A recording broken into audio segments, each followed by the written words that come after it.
Certains hommes ne subissent pas l'histoire, ils la forgent. Jean-Jacques Dessalines est de ceux-là. Il n'était pas un homme ordinaire, mais une force née dans l'enfer des plantations de Saint-Domingue.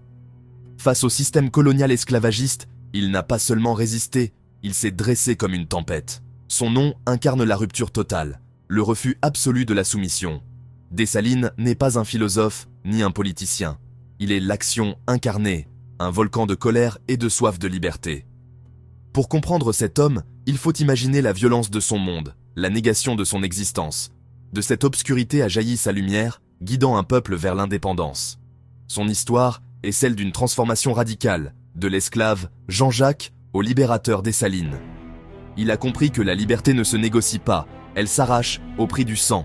Aujourd'hui, son nom résonne comme symbole de résistance intransigeante. Il nous rappelle, face à l'injustice absolue, la modération n'est pas toujours une option. Parfois, seule la force brise les fers. Dessalines est ce feu qui a brûlé les fondations d'un monde bâti sur l'inégalité. Son histoire est une leçon universelle sur la dignité humaine et le prix de la liberté. Jean-Jacques est né esclave, vers 1758, sur une plantation de Saint-Domingue. Son enfance n'est qu'un apprentissage de la douleur et de la survie. Chaque jour, il voit la cruauté des maîtres, la résignation des esclaves, mais aussi une étincelle de défi. Il refuse le destin qu'on lui impose. Il n'est pas une chose, il est un homme. Cette conviction devient le moteur de sa vie. Il apprend la terre, non comme outil du maître, mais comme futur champ de bataille. Il forge une force physique et une volonté de fer. Il dissimule ses pensées, cultive une haine implacable pour le système qui l'opprime. Sa jeunesse est une préparation silencieuse. Il observe, il attend son heure. Il comprend les failles du système colonial, la dépendance des colons à la main-d'œuvre esclave. Le feu de la révolte couve en lui, prêt à jaillir. Jean-Jacques, l'esclave, est déjà mort. Dessalines, le vengeur, est sur le point de naître. Il n'est pas éduqué dans les livres, mais par la brutalité du réel. Son université, c'est la plantation. Ses professeurs, la souffrance et l'injustice. Il sait qu'il ne mourra pas esclave. Il attend le moment où tout basculera. La révolte approche. La Révolution française éclate en 1789.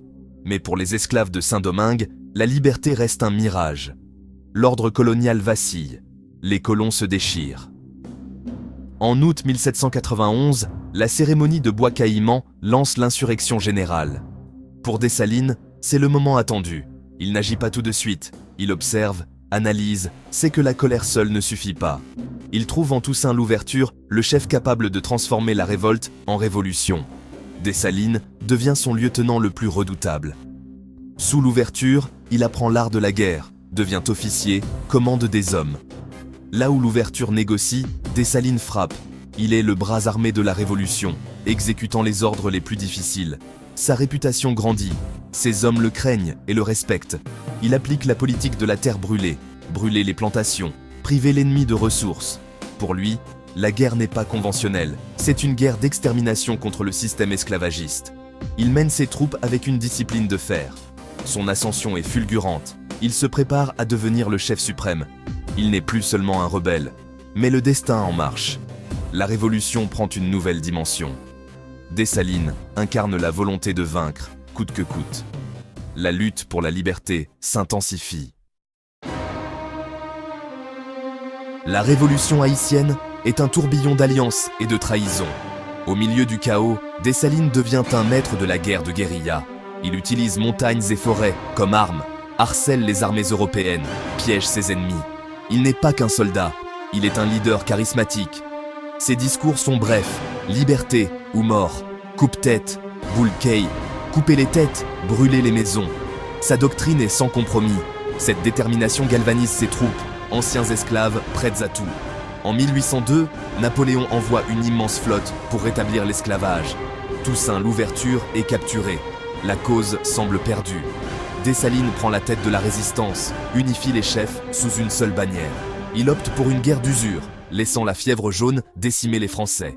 Il coupe les lignes de ravitaillement, pousse l'ennemi au désespoir. Leclerc, général français, écrit à Napoléon « Il faut détruire tous les nègres des montagnes ». Pour Dessalines, il n'y a plus de retour possible. C'est une lutte à mort. Il est déterminé à gagner, quel qu'en soit le prix. La guerre pour l'indépendance commence véritablement. Dessalines incarne la résistance absolue. L'issue du combat décidera du destin d'un peuple. Le 18 novembre 1803, la bataille de Vertières scelle le destin d'Haïti. D'un côté, les restes de l'armée napoléonienne, de l'autre, l'armée indigène menée par Dessalines. La bataille est d'une violence inouïe, les forts tombent un à un sous l'assaut des troupes de Dessalines. Les soldats haïtiens chargent sous le feu, rien ne les arrête. Le général Capois-Lamort incarne cette fureur. Blessé, il crie encore « En avant !»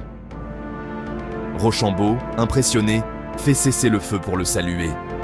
Ce jour-là, Dessalines est partout, harangue ses troupes, dirige les manœuvres. Il incarne la promesse, liberté ou mort. La pluie qui tombe est vue comme un signe des dieux. L'armée française plie, Rochambeau capitule. C'est la première fois qu'une armée d'esclaves bat une puissance coloniale européenne. Vertières n'est pas qu'une victoire militaire, c'est un séisme symbolique. Les anciens esclaves conquièrent leur liberté et leur dignité. Dessalines a tenu sa promesse. Le chemin vers l'indépendance est ouvert. Le sang versé à Vertières fonde la première nation noire libre du monde. Le 1er janvier 1804, au Gonaïves, Dessalines proclame la naissance d'Haïti. Saint-Domingue, non colonial, disparaît. Haïti renaît, libre. L'acte d'indépendance est un cri de vengeance et de liberté. Il rappelle les horreurs de l'esclavage, jure de ne jamais revivre sous la domination française. L'indépendance est scellée dans le sang et la détermination. Pour la première fois, des Noirs créent un État souverain. Cette proclamation bouleverse le monde. Pour les puissances esclavagistes, Haïti est une menace. L'île est isolée, mise au banc des nations. Mais pour les opprimés, Haïti devient un phare d'espoir. La nouvelle se propage dans les plantations des Amériques. Dessalines devient une légende, un héros pour tous ceux qui luttent contre l'oppression. Il a prouvé que l'impossible était possible. L'indépendance de 1804 n'est pas la fin, mais le début d'un nouveau combat. Haïti doit maintenant survivre, seul contre le monde. Le rêve de liberté devient réalité, mais le défi ne fait que commencer. Dessalines entre dans l'histoire comme le père d'une nation. Proclamer l'indépendance est une chose, construire une nation en est une autre. Dessalines, devenu empereur Jacques Ier, fait face à un pays ruiné, isolé, traumatisé. Il impose une discipline militaire à la société, rend le travail agricole obligatoire.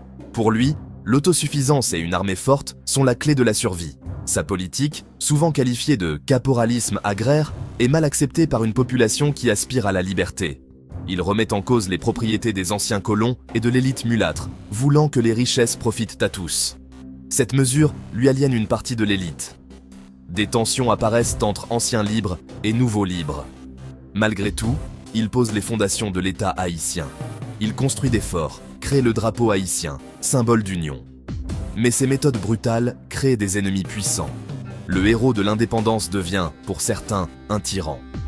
Le feu qui a libéré le pays menace de le consumer. Dessalines gouverne comme il a combattu, sans compromis. Le rêve d'unité se heurte à la réalité du pouvoir. Le 17 octobre 1806, Dessalines tombe dans une embuscade, trahi par ses propres généraux. Sa mort marque le début d'une longue instabilité pour Haïti. Son corps est mutilé, sa mémoire effacée, mais on ne tue pas une idée. Dessalines ressurgit, symbole ultime de la fierté nationale. L'hymne national, la dessalinienne, porte son nom. Il incarne l'acte de naissance de la nation, la conquête de la liberté par la force. Au-delà d'Haïti, il devient une icône du panafricanisme et de la lutte anticoloniale. Son nom inspire les mouvements de libération du monde entier. Il prouve que la dignité humaine n'a pas de prix, que la liberté se défend par tous les moyens. Il a montré que les victimes de l'histoire peuvent en devenir les acteurs. Sa radicalité choque, mais il faut se souvenir du monde dans lequel il a vécu. Il n'était pas un saint, mais un libérateur forgé par la colère et l'amour de son peuple. Son héritage rappelle que la liberté est un combat permanent. La figure de Dessalines est complexe, brûlante, impossible à ignorer. Il n'est pas un héros lisse. Sa violence reflète celle qu'il a subie. Il a dû être impitoyable pour briser un système sans pitié. Dans la mémoire haïtienne, il est le choc initial, le Big Bang de la nation. Toussaint l'ouverture et le cerveau, Dessalines le cœur et l'épée. Il a porté la révolution jusqu'à l'indépendance totale. Son nom résonne comme un appel à la dignité et à la souveraineté. L'esprit de Dessalines est invoqué face aux défis et aux ingérences étrangères. Il rappelle l'exploit unique d'avoir créé la première république noire du monde. Jean-Jacques Dessalines est plus qu'un personnage historique. Il est l'archétype du rebelle absolu. Il est la flamme de la liberté qui ne s'éteint jamais. Son histoire enseigne que les chaînes peuvent être brisées, que la volonté d'un homme et d'un peuple peut changer le monde. Le feu qu'il a allumé continue de brûler. C'est la trace immortelle de l'homme qui a brisé les chaînes.